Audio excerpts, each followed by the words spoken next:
जम्मू भाई, राहुल गांधी क्या करते हैं, फलाना जी क्या करते हैं, वो मेरे लिए सेकेंडरी है, आपके लिए भी सेकेंडरी है। हमारे आपके लिए है कि जो दलित वंचित समाज है, जो पिछड़ा समाज है, जो गरीब समाज है, जो महिलाएं हैं, जो भीड़, नागरिक से जो भीड़ बना दिए गए। संविधान ने सबको नागरिक बनाया था। ये हिंदू राष्ट्र की परिकल्पना ने सबको भीड़ बना दिया, भेड़ बना दिया। और वो कुंभ में हम देख रहे हैं, क्या हैसियत है, क्या हंस रहे हैं उनका। हम संसद में भी हमने देखा, जो हमने जिक्र किया सैयद भाई से बात करते हुए, कि आगे सेंगोल लेकर के एक आदमी चल रहा था और पीछे हमारी राष्ट्रपति चल रही थी, हमारा गौरव, पहला नागरिक। और राहुल गांधी के साथ इसलिए जाने को जी चाहता है कि वो संविधान की बात कर रहे हैं, वो दलित वंचित की बात कर रहे हैं, वो बात कर रहे हैं कि हम जीत हार परे हैं, चेतना की बात हो। और चेतना की बात अगर हो, अगर रोटी पलटी जाती है, शरद पवार की भाषा में अगर बात करें कि रोटी को उलटते पलटते रहना चाहिए, तो रोटी अगर पलटते हैं, फिदेल कास्त्रो जैसा क्यूबा अगर बनाना चाहते हैं, तो क्या दिक्कत है? क्या आपको नहीं लगता कि मोदी और केजरीवाल दोनों जाकर के, राहुल गांधी ने हालांकि कहा भी, चुनावी राजनीति अलग है, ये हम सब जानते हैं। हो सकता है हम सब जो ज्ञान दे रहे हैं वो कहीं फ्लॉप न करा दे, ये भी पॉसिबल है। लेकिन जम्मू भाई, भाई ऐसा है कि राहुल गांधी एक बात समझ गए कि देश में अभी बुनियादी तौर पर एक वैचारिक संकट आया हुआ है। वैचारिक संकट इसलिए मैं कह रहा हूं कि 2014 के बाद इस देश की राजनीति सांप्रदायिकता की ओर मुड़ी और 24 के चुनाव में थोड़ा सा वो वापिस अपना रिवर्स मारने लगी है। लेकिन हुआ ये है कि 1990 के बाद विशेष करके, और उधर फिर इंदिरा गांधी के शासनकाल से लेकर जो दौर चला, 2024 की चुनौती जो है वो चुनौती बुनियादी तौर पर आरएसएस और बीजेपी के माध्यम से देश के सामने है। वो चुनौती है और एक ऐसी ताकतें हैं ये जिन्हें इस देश की, मतलब इस देश को ही बदल देना है। इस देश में परिवर्तन नहीं लाना है उनको, उनको इस देश को बदल देना है। इस देश के चरित्र को बदल देना है। इस देश के संविधान को बदल देना है। एक ऐसी विचारधारा है जिसका कोई इतिहास नहीं है। अगर जो भी इतिहास है वो इतिहास या तो अंग्रेजों से माफी मांगने का है या फिर अंग्रेजों की मुखबिरी करने का है या फिर अंग्रेजों के साथ मिलकर काम करने का है। एक ऐसी विचारधारा है, इस एक बूंद खून का इस देश की धरती के लिए इन्होंने नहीं दिया है। एक एक एक आदमी, एक नेता, एक कार्यकर्ता आरएसएस की विचारधारा को मानने वाले लाठी नहीं खाए हैं, शहीद नहीं हुए हैं। सावरकर एक एक्सेप्शन है, लेकिन अंततोगत्वा 6 बार उन्होंने माफी मांगी और अंग्रेजों का पेंशन उनको मिला। तो ऐसी विचारधारा जिसने इस देश के अंदर कोई लड़ाई नहीं लड़ी, न मजदूरों की, न किसानों की, न महिलाओं की, न विद्यार्थियों की, न युवकों की, आदिवासियों की, दलितों की, अल्पसंख्यकों की, न जाने समाज के अंदर जितने घटक है, किसी की लड़ाई उन्होंने इस 100 साल में नहीं लड़ी। जो कुछ अगर किया तो उन्होंने यही किया कि आदिवासियों को ये समझाने में 100 साल बिताए कि आप आदिवासी नहीं हो, वनवासी हो, लौटाओ। जो पिछड़े हैं, जो ओबीसी है, उनको ये समझाए कि भाई आप पिछड़े, ओबीसी ये सब भूल जाओ, आप हिंदू है, आप ये समझ लो। और खुल के उन्होंने मतलब संविधान का विरोध किया, खुल के उन्होंने उस जमाने में कह दिया 1950 में कि इस संविधान में तो कोई मनुस्मृति का अंश ही नहीं है।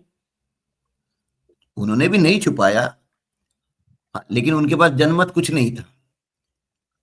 तो एक ऐसी पार्टी, और जब हम देख रहे हैं कि भारत का कारपोरेट, वो अब उसको ये समझ में आया 2013 के बाद, शायद अब सत्ता और देश की राजनीति अब वो सांप्रदायिक मोड़ ले ली है, अब सत्ता इनके हाथ में है।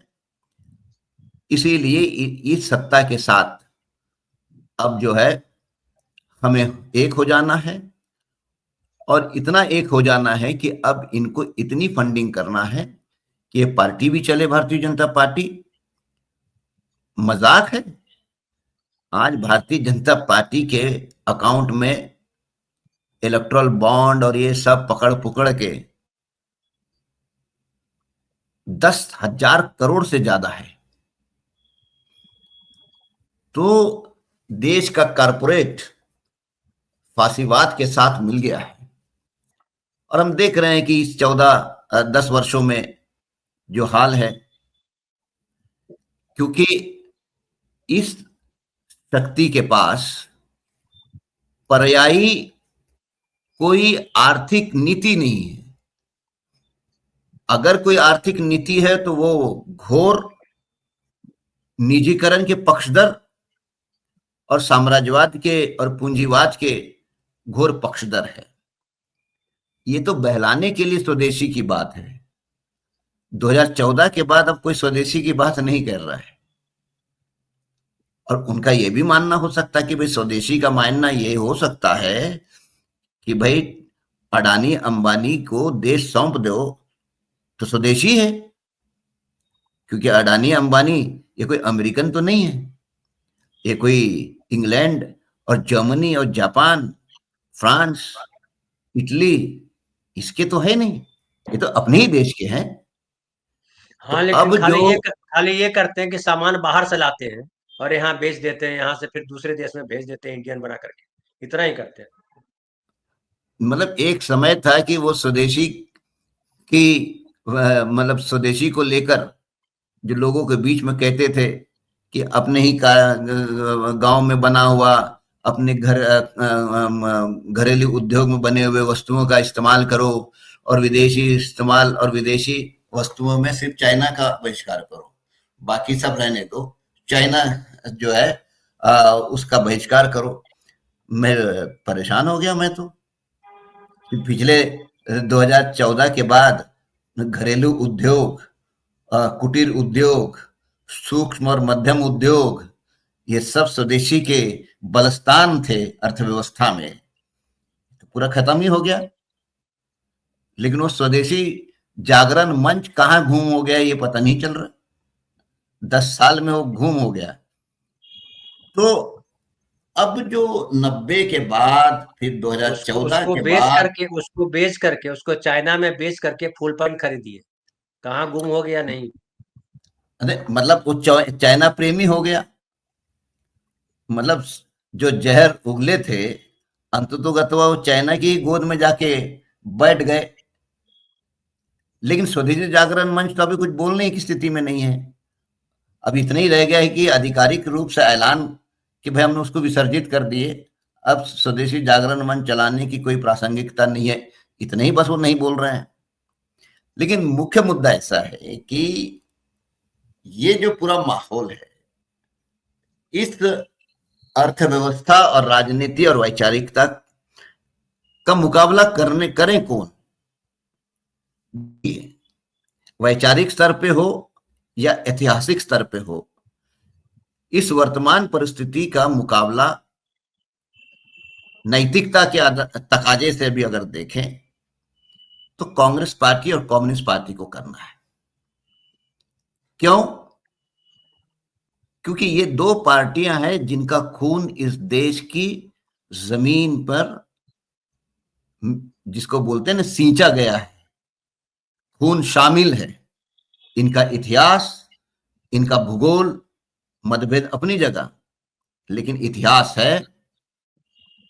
तो बड़ी पार्टी कांग्रेस होने के नाते अब दिक्कत इस बात की है कि राहुल गांधी ये बात समझ गए कि भाई बीजेपी आरएसएस का मुकाबला सत्ता के राजकारण से तो नहीं किया जा सकता। दूसरा, वो ये भी समझ गए कि जो भी कांग्रेस पार्टी है, इतने प्रदीर्घ काल सत्ता सुख भोग लेने से नेता, पदाधिकारी, अंतरी मंत्री ये कुछ वैचारिक संघर्ष करने की स्थिति में नहीं है। या तो अखंड भ्रष्टाचार में ये डूबे हुए हैं, दूसरा इनके दिमाग से विचार खत्म हो चुके हैं।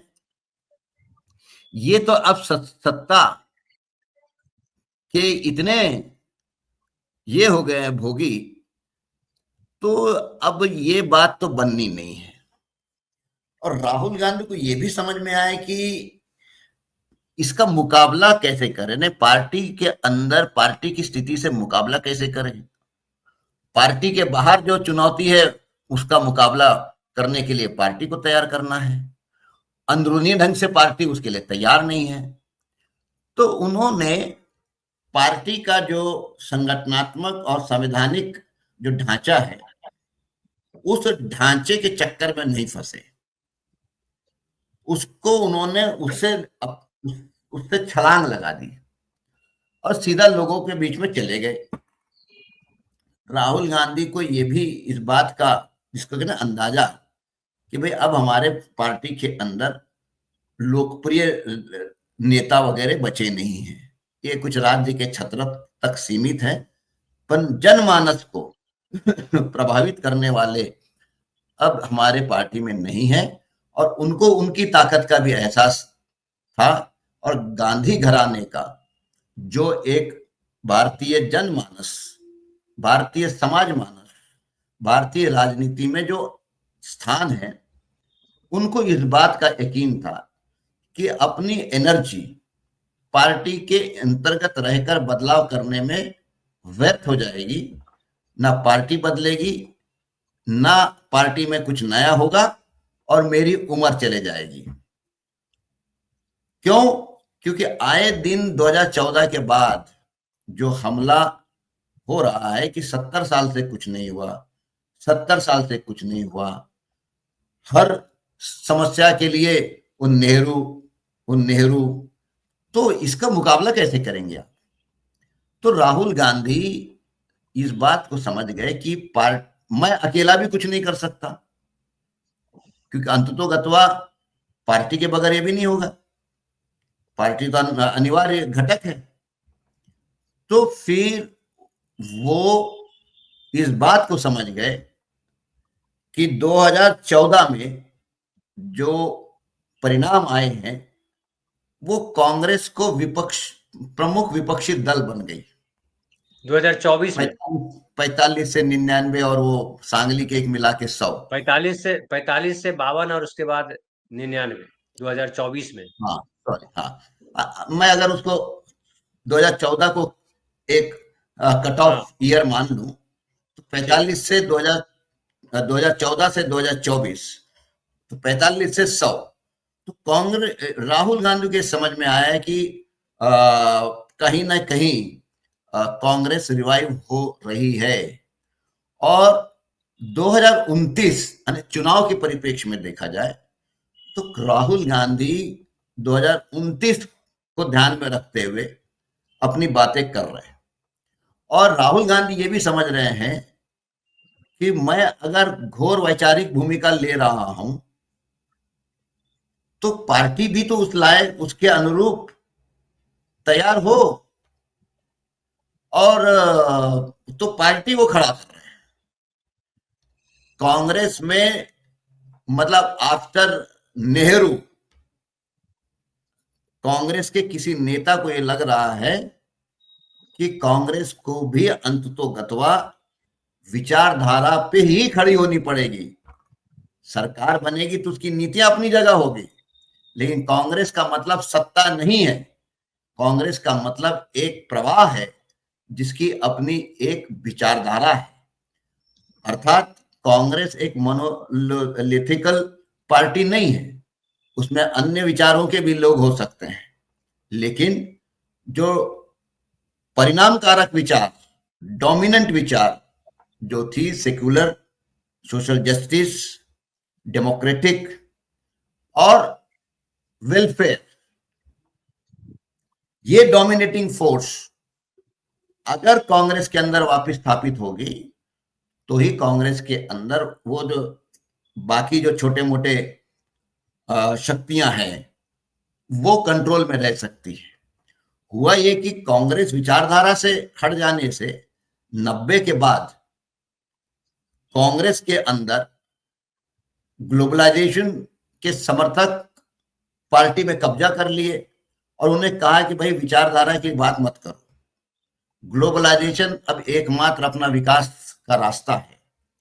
तो इसीलिए हुआ ये कि 90 के बाद जो हिंदू सांप्रदायिक राजनीति बढ़ते गई उसने कांग्रेस को प्रभावित कर दिया, और कांग्रेस वैचारिक लड़ाई लड़ नहीं पाई क्योंकि कांग्रेस के अंदर जो डोमिनेंट फोर्स था सोशल जस्टिस का, धर्मनिरपेक्षता का, वेलफेयर वाला, लोकतंत्र वाला, वो कमजोर हो गया। तो राहुल गांधी इस बात को समझते हैं कि इस पार्टी को वापस पुनर्जीवित करना है, और पुनर्जीवित अगर करना है तो उनको यह भी मालूम है, देखिए अंततोगत्वा कांग्रेस पार्टी ये सत्ताधारी पार्टी है, स्टेटस को वाली पार्टी है, तो उसको ये मालूम है कि भाई चुनाव में अगर हम नहीं जीतेंगे तो सिर्फ संघर्ष करेंगे तो कुछ होने वाला नहीं। वो कम्युनिस्टों का काम है, उनका संघर्ष और वोटों का उनका कोई रिश्ता उन्होंने बनाया नहीं है। तो जो कॉन्स्टिट्यूएंसीज है बुनियादी तौर पर दलित, आदिवासी, अल्पसंख्यक, इस कॉन्स्टिट्यूएंसी को वो वापस लाना चाहते हैं। ये जब तक वापस नहीं आएगा तब तक चुनावी परिणामों में कांग्रेस की सफलता हमको नहीं दिखेगी। इसलिए वो ज्यादा सामाजिक न्याय पे बात कर रहे हैं, वो अभी भी इस पर नहीं बोल रहे हैं। और मैं मतलब मेरी जो कुछ राजकीय समझ है उससे कह सकता हूं, वो ये देखिए खुल के राहुल गांधी क्या कह रहे हैं कि 90 के बाद हमने दलित, पिछड़े, इनकी लड़ाई लड़े नहीं, ये तो बोल रहे हैं, लेकिन क्या राहुल गांधी इस बात का साहस करेंगे कि 1990 की जो हमने नीतियां अपनाई डंकेल की, उसका हमको पुनर्विचार करना पड़ेगा।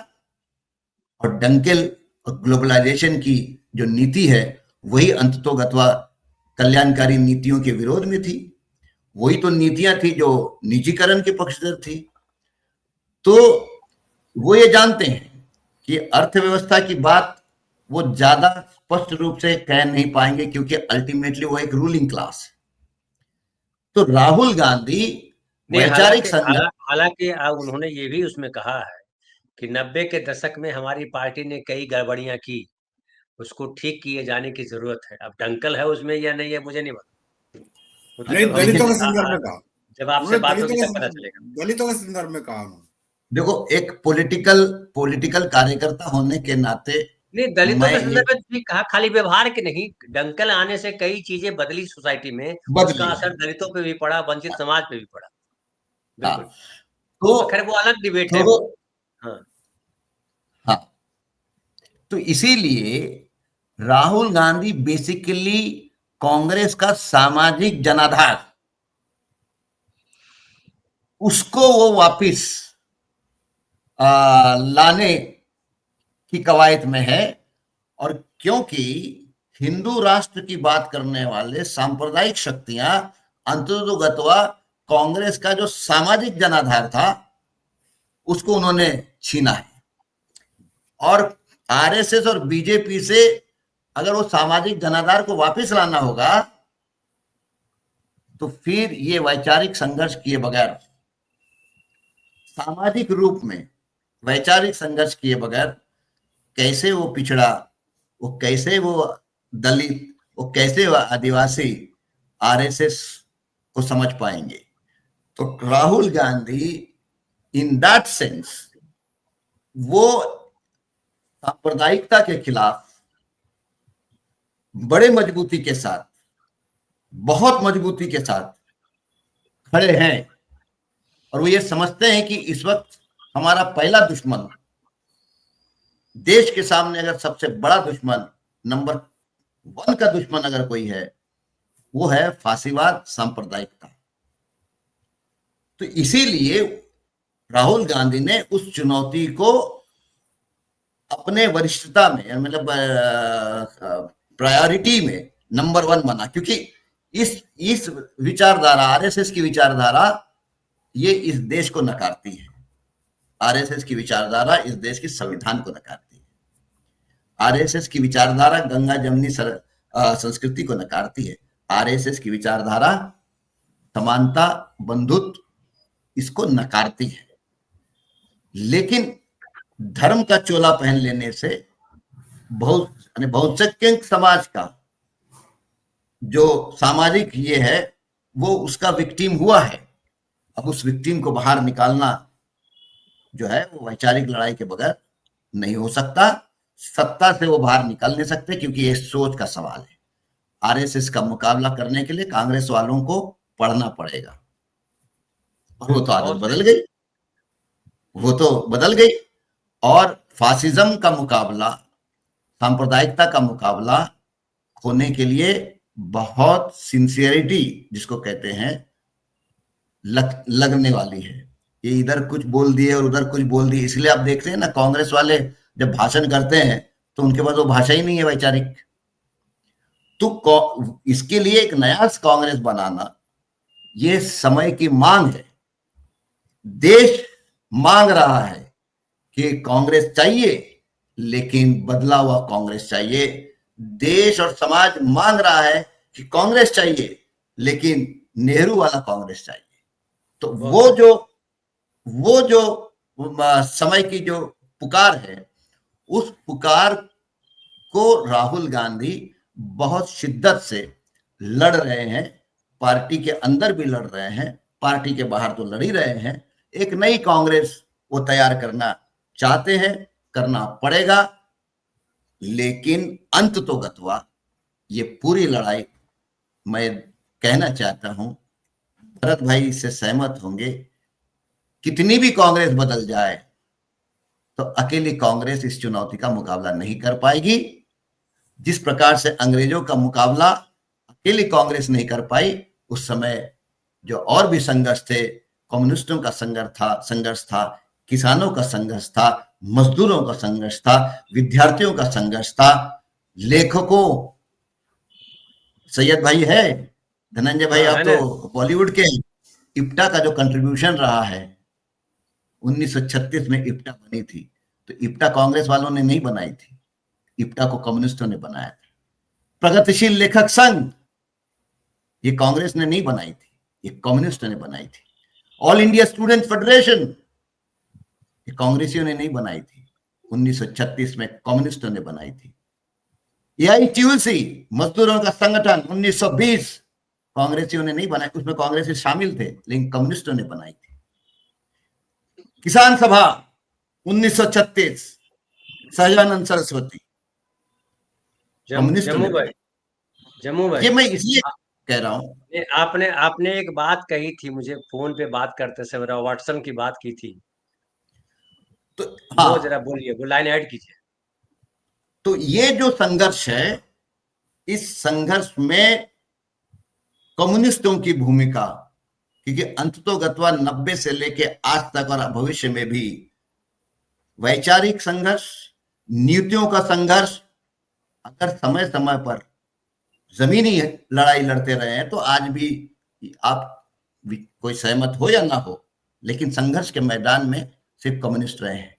अब सवाल इस बात का है कि हमें नए नीतियों के साथ इस देश को जोड़ना है, नए नीतियों के आधार पर बहुमत बनाना है, क्योंकि इस देश के अंदर जिस प्रकार की विषमता है, इस देश के अंदर जिस प्रकार की गरीबी है, इस देश के अंदर जिस प्रकार की भूखमरी है, बेरोजगारी है, निरक्षरता है, ये भजन कीर्तन से नहीं दूर होने वाला है, ना ही कल्याणकारी योजनाओं से ये दूर होने वाला है।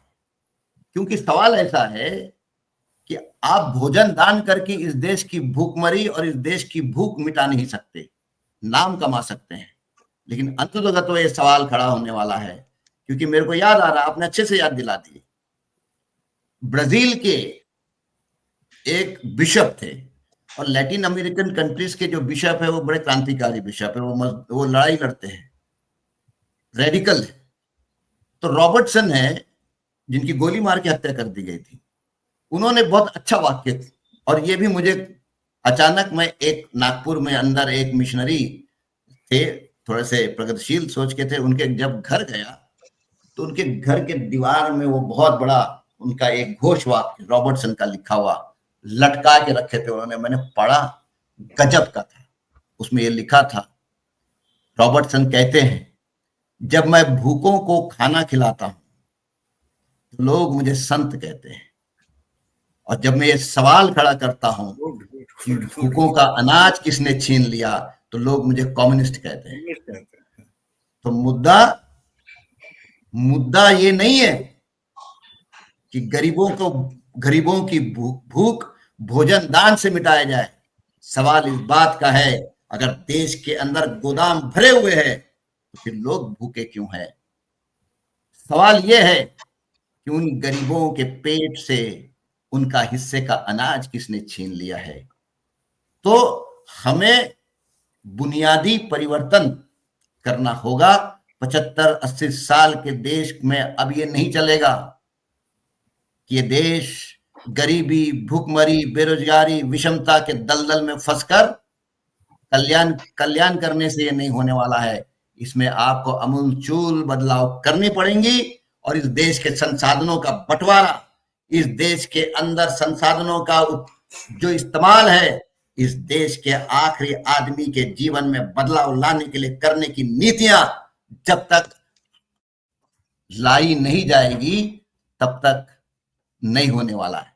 कुल जब मैं ये कहना चाहता हूं कि एक नए कांग्रेस पार्टी की जरूरत इस देश को है, नए कांग्रेस पार्टी की जरूरत भारतीय समाज को है, नए कांग्रेस पार्टी की जरूरत इस देश की राजनीति को है, और वो चुनौती जो है राहुल गांधी ने स्वीकार किया है, और उस चुनौती को अमल में लाने के लिए वो शिद्दत से लगे हुए हैं। चाहे कितनी भी तकलीफें आ जाए, लेकिन उसको लांघने की हिम्मत और उसकी निष्ठा पे कोई शक नहीं कर सकता।